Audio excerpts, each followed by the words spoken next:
मेरा हाय रे जबरा होए रे जबरा फैन हो गया।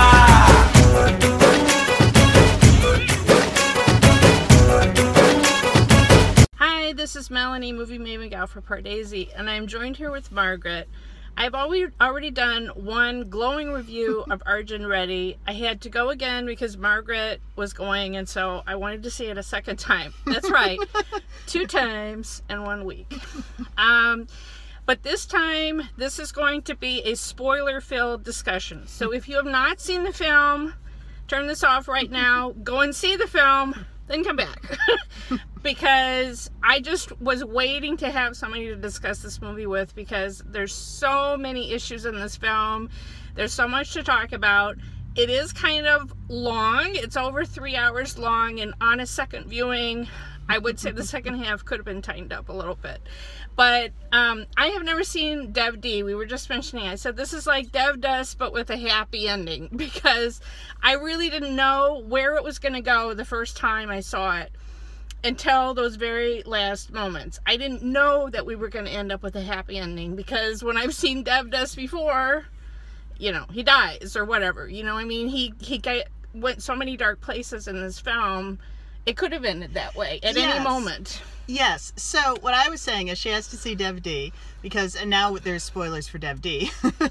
Dev D is also Dev Dust with a happy ending, but in that one they went with the accepting that things have changed and finding a way to live a better life in a new reality and so on and so forth as a kind of happy ending, instead of just wallowing in misery. So for much of this film, his friends are telling him, move on with your life. Right, and it kind of seems like he is by the very end. Yes. Things are getting better, he's in a better place, and so on.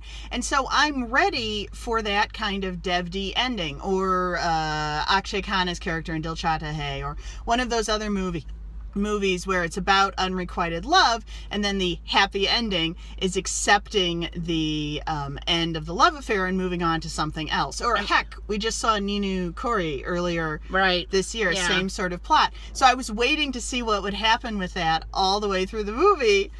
And then I'm glad to see that they did go with there is life after unrequited love, or incomplete love, but they actually went with the full happy ending of kind of a lesson of don't just sit there and drink and get miserable, but actually go out in the world and try to see if you can still fix this love affair. Don't give up after one attempt. And they had shown Preeti as so passive through most of the film. Although on watching it a second time, I noticed when he took her to his beach house, she was the one that made the first move. Yes. She was the one that took his hand. Yes. And made him, showed him this would be okay. And one thing that I found really interesting, it's one of those movies where you learn more about the character about halfway through the film, which makes you want to rewatch the opening. Once we finally meet Preeti's family for real, not just for a 5-minute glimpse, we see that she's the youngest daughter. Both of her parents and her older sister are very aggressive and very demanding and very controlling. So we can sort of retroactively realize, okay, it's not that she was shy or resisting his advances, it's that she's never learned how to really speak up for herself and get anything for herself. And she's so young at that point. And then when you reach the end of the film, and she has gone through 9 months of her own hell. And she breaks down in that moment, and she's trying to be angry with them, and she does slap him because she's like, you know, what do you think I've been going through for 9 months? You know, where were you? And all I'm reading about is you drinking and drugging it up, and I'm reading that you're hanging out with this heroine. Why would I? Why would I approach you? And about 15-20 minutes before that was when I reached my breaking point of, wait, why do we always watch these movies from the perspective of the guy? Why have we never seen a movie about the woman who has to try to forget her first love? And she doesn't have the luxury of just drinking all day. She has to, like, actually have a life. And then they flipped it on us. They said, no, we're going to retroactively show you we've been focusing on the guy, but we are aware that that's the shallower story and also only half the story. And in fact, that was his real problem, that he was so sunk in his own misery, he wasn't actually thinking about anyone else. All he could think about was his injured pride. In that moment when he went and the father sees him kissing her, And then he's like, you've never told your parents about me. You've never, you know, just explain it to them. Be a woman. You know, it's like he's yelling at her. Yes. You know, grow up already. Yes. But then he's acting like an infant. You know, I'm going to give you 6 hours. Yes. You know, what is this? Your dad's an ignorant fool and all of this. I mean, you know, what girl wants to marry that asshole that is just acting completely from pride and is so immature and cannot calm down long enough to do things in the proper way, you know? Yeah. And I was also thinking, so one thing I really liked about this movie, which made it a little different than the usual kind of love stories, it wasn't this magical love story of 6 months. It started that way, and then they established, no, this is a long-distance romance that lasted 4 years. They both made a lot of efforts. They really know each other by this point. Yeah.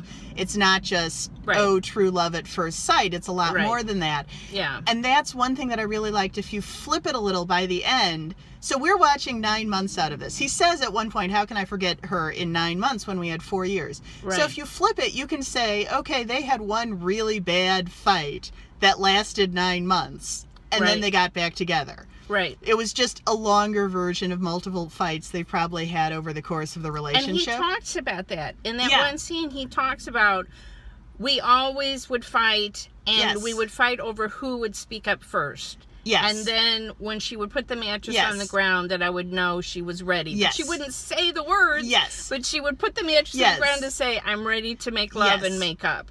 And so there was all these little, I don't know if Easter eggs is the right word, but all these little hints throughout. When he talks about, you know, when he talks about the breakup and the father, and he says, we could have had a baby together, but now that baby will never be. There's all these little hints along the way. Yes, and spoilers for Dev D, which you haven't seen, and if anyone else hasn't seen it, they do a very similar setup with that one. It's this long-term relationship. Paro and Dev, in this version, completely understand each other. They have a big fight, and she gets married suddenly. And it kind of seems like it might be the same sort of thing, because they've been fighting and breaking up and fighting and breaking up for this whole film. And then they do meet each other again later, and it looks like there might almost be something there. But the thing is, they actually had moved on by that point. In that film, they show that, no, Paro is happy with her new husband, and it's a better relationship than she had with Dev. And Dev has become this person who she can no longer relate to, and therefore he has to move on with someone else. And it's so similar in this one, except they managed to put in just enough shadings to show us that, no, it's a little bit different. Because they were really, really together. It wasn't just this, like, dreamy romance. No, they lived together, and it was a solid relationship for a long time. Even though he was immature in a lot of ways, it was not an immature romance. They had weathered the storm of being a long-distance relationship for years, they said. Yeah. But I was just thinking to myself, okay, she's not said one word to her parents, and she's taking all these flights back and forth. Like, how is this? That's the other thing that I was thinking about that in retroactive actually makes sense. So she goes to medical college. She suddenly has freedom for the first time in her life. Right. And then right away he's there. So no wonder she seems so shy and uncertain at the beginning of their relationship. And then at the same time their relationship is building, she's also growing up because, as we now realize, this is the first time she's been able to do anything without taking permission from 4 other people.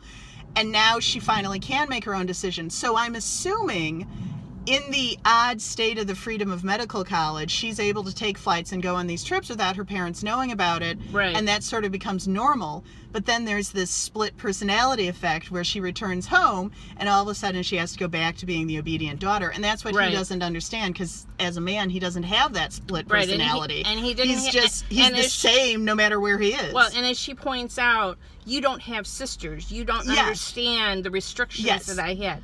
Like, he gives her 6 hours, but it never occurs to him that her family could take her phone away. Yes. Or that she might not have the freedom to just leave the house to go see him. Yes. You know, and that's, and he's saying be a woman or leave, but which she does ultimately, but he doesn't realize there's no halfways for her. It's not like he can have a fight with his brother and his father and it's no biggie. If she takes this step, that's it. She's done. She can never go back home again, which she ultimately does. It just took her a little bit longer to get there. Okay, what do you think about that moment at the wedding when she doesn't look back? That was so familiar from so many other movies. And Really? in every other movie, I've always thought, well, why don't you stick around and find out what the heck is going on? Why, if there's a reason she's not looking around?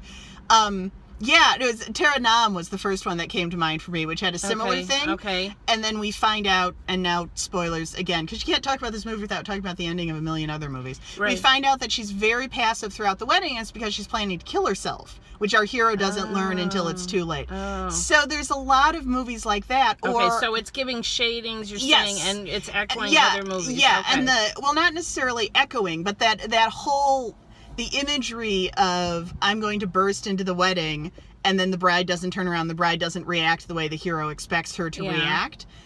There's always more to it, and worse movies don't explore what more there is. The better movies do kind of give you an explanation of this is what's going on. This is such a familiar story, the idea of he feels this passionate true love, and then she's dealing with all of these other issues. The family issues. Yeah, and then half the time the woman is villainized and half the time she isn't, and it's okay, well, let's talk. Very complicated. It does, I felt like in some, what you're saying, it's a familiar story, but I felt like I was being told it in a completely fresh way.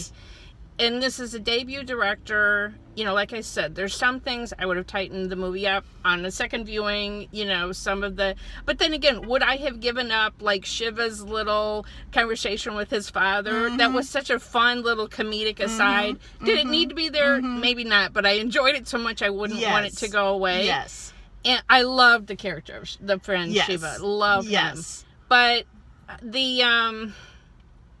I don't know, it just felt so fresh. And the whole, I mean, we've seen this angry young man before, but wow, it just, the whole story felt so different. One thing that I found really interesting was the way it dealt with medicine. Maybe I just haven't been watching the right movies, but most of the movies I've seen so far coming out of India, being a doctor is more sort of average. It's not as exciting. This is the first movie I've seen that really dealt with being a doctor the way it is in American culture, where you're sort of like this superstar, very impressive guy. The surgeon. Yes, and also that the rock star surgeon. There's all the rock star imagery, you know, with the hair and the beard and the cigarettes and the passion drinking. for the job and the devotion to the patients, and all of that being a huge part of the plot felt very original to me, but it also in a strange way folded into the romance, because that's part of the reason they were able to fall in love like that and be so free, is because there's a uniqueness to medical colleges where people are a little bit older and they're expecting to have a career that's a little bit freer even than what you would see in the normal college romance. Okay.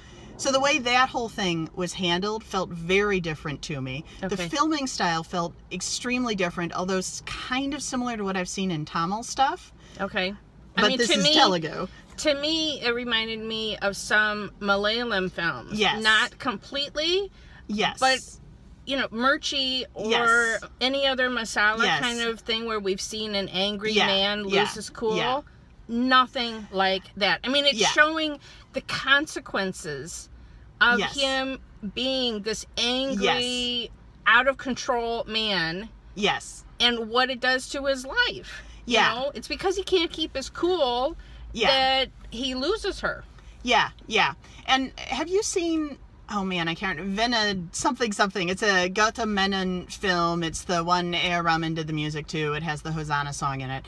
Very similar plot and similar filming style a little bit too, with this slow build love story. He wins her over. She doesn't seem to have much agency, and we're never quite sure on how she feels about things, and that's a large part of the tension of the love story, that she's kind of a mystery to our hero and to the audience. And I won't spoil the ending for that one, although it'd be hard to, because it's been remade.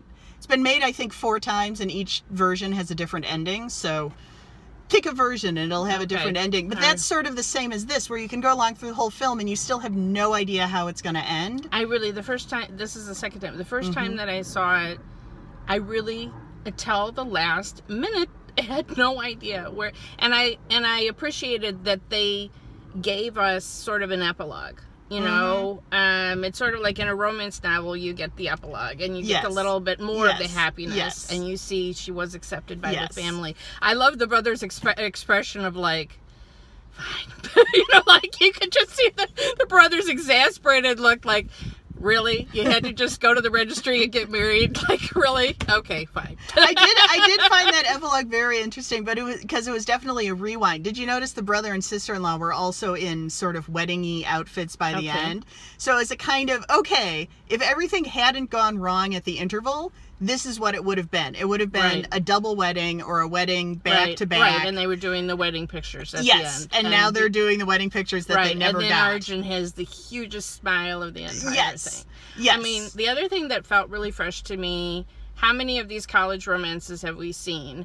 But this was so unique with him seducing her by studying the hands and holding her hand. And oh my gosh. You know, it was so intense. And but this actor, let's talk about Vijay Deverakonda.